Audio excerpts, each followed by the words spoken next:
R9 என்னென்ன சம்பவங்கள்லாம் பண்ணாப்லையோ அதே சம்பவங்களை நம்மளும் பண்ணிட்டு இருந்தான்.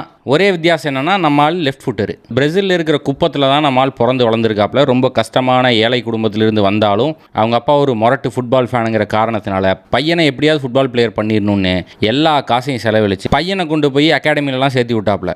அவங்க அப்பா ஆசைப்பட்டதெல்லாம் அப்படியே நடக்க ஆரம்பிச்சிருச்சு. பையன் ஒரு நல்ல அகாடமியில் சேர்ந்துட்டான், நல்லா விளையாண்டுட்டு இருக்கான். ஃபஸ்ட் டீமுக்கு 17 வயசுலேயே விளையாட ஆரம்பிச்சிட்டான். Speed, strength, finishing, long range shot Adriano பண்ணாத சம்பவமே கிடையாது. 2 சீசன் பிரேசிலில் போட்டு பொலன்னு பொழந்த காரணத்தினால இன்டர் மிலான் ஆட்ரியானோ வாங்கிட்டு போய் ஓஜி ரொனால்டோ கூடயே விளையாட வைக்கிறாங்க.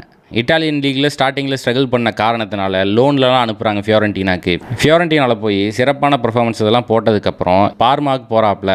ஆட்ரியானோ பார்மாவில் அடிச்சு துவச்சிட்டான். 37 மேட்ச்சில் 23 கோலை தலைவன் தாக்கினான். என்னதான் இருந்தாலும் நம்ம பையன் போட்டு பொழந்துட்டு இருக்கான். மறுபடியும் இன்டர் மிலானுக்கே கொண்டு வந்து விட்றாங்க.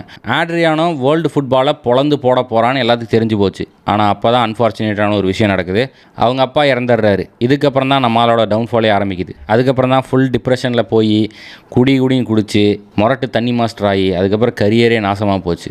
இந்த மாதிரி ஒரு வருத்தத்துக்குரிய விஷயம் நடந்து ஒரு நல்ல கரியர் இப்படி ஆகி போச்சு. நான் கூட விளையாண்டதுலேயே மோஸ்ட் டேலண்டட் பிளேயர் ஆட்ரியானோ தான் அப்படின்னு ஸ்லாட்டான் இப்ராஹிமோவிச்சே சொல்லியிருக்காப்புல.